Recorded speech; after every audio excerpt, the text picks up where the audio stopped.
Students of management would do well in considering the social consequences of the management system they are going to apply. This is only a fragment of a 14-chapter course I developed in Portuguese. If you wish to get acquainted with the whole thing, just reach out for me. I am Alfredo Behrens. Thank you very much. I am Alfredo Behrens. I specialize on adapting management to the culture of the people, to remove fear at work. I argue that management has been developed observing Americans, and it may not work as well for all other societies. Perhaps not even to the American one, but this is a very personal view, which I wish to discuss in the next few slides. Thank you very much. The American system of management was developed for Americans observing Americans, and it worked well for Americans for over a century. But once the system of management is deployed, it may change the values of that society through, for example, the systems of incentives under which people work, or, for example, through advertising. Values take long to change, but they do. And over a generation, people may live in a different world from the one that you started working in. Towards the end of the 19th century, America was an industrializing nation. In order to compete, it had to lower costs, and this led to the standardization of products. Products made for the masses. This also required that you standardized processes, and then people became mobile. And this is the essence of the transformation of America into a different society. It is not easy to depict a system of manufacture, but in a jiffy, this, I think, represents the American system quite well. Unlike industry in Europe, if you were in America, you should produce for the masses, and in order to do so, you would have to lower costs.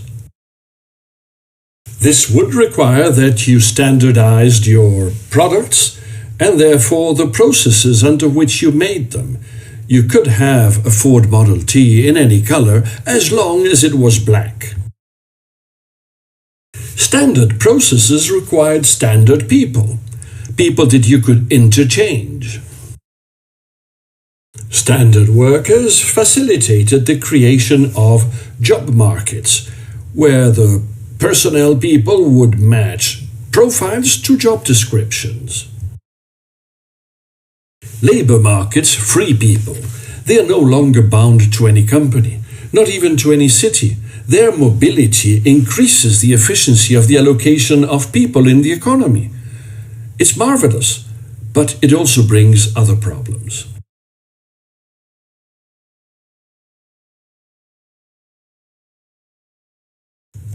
This is what I call the holy cross of American system of manufacture. Pragmatism was enthroned. It became the capitalist virtue. Things were done for a purpose. If not, what was the use of them?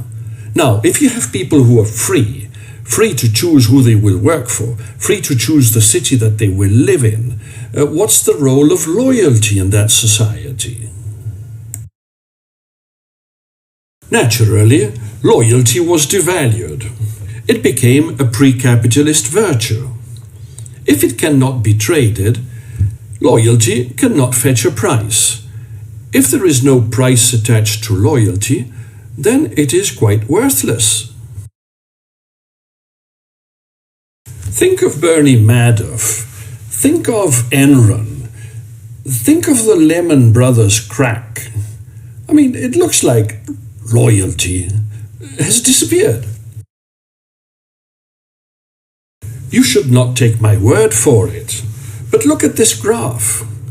For about 500 years, the presence of the word treason in English literature has been dropping consistently, until it now is no worse than gluttony. You may rightly ask yourself, what happened in the 17th century? Well, in the wake of the Portuguese explorers, the Dutch took over. They took over international trade.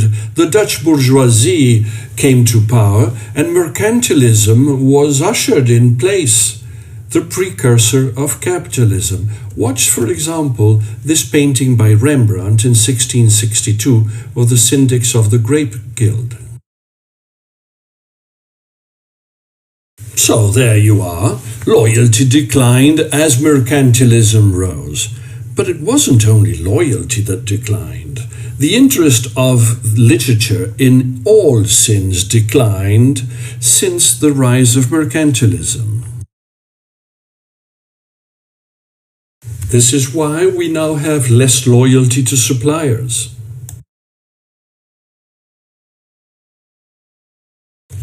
Once suppliers know that business may not be loyal to them, they cannot but only think on the short term, and therefore they have no interest in investing in the improvement of the quality of the products they supply you with. More mobile workers means less loyalty to their employers, who will respond in kind. This might mean, for example, less incentives for training of manpower.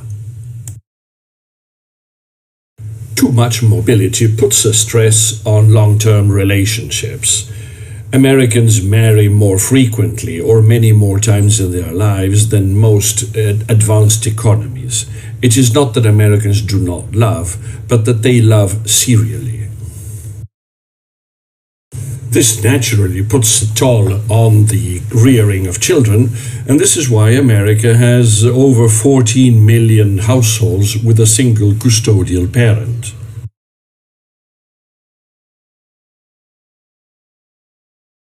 But it's not only children that suffer, it's the whole society. Putnam argues that for the last 50 years, allegiance to parents-teachers associations or bowling leagues or trade unions have been dropping. Mobility may have frayed the fabric of American society, but the whole system has also split it apart. Workers first chased the jobs, then the jobs went cross-border to Mexico and then to China. Losing their jobs meant losing the income, and social classes have become stratified in America. There was a time when perseverance was lauded. It was a Ralph Waldo Emerson virtue, and it was repeated to kindergarten children in stories like The Little Engine That Could.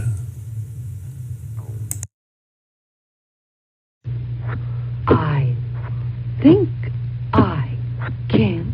I think I can. But more recently, perseverance carries little weight. It goes unrewarded. It's even mocked of.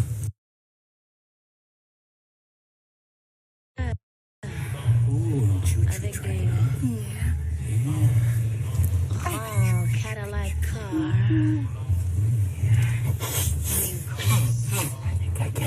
I think I can.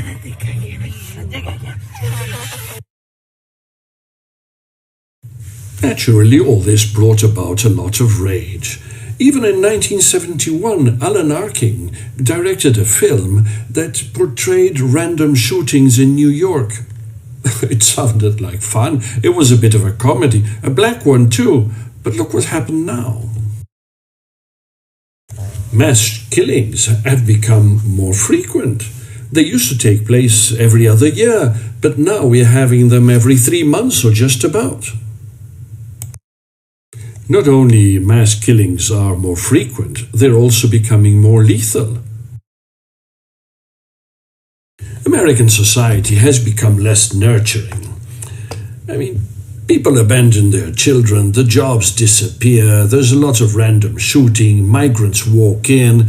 Naturally, people have reversed into a trend of nativism.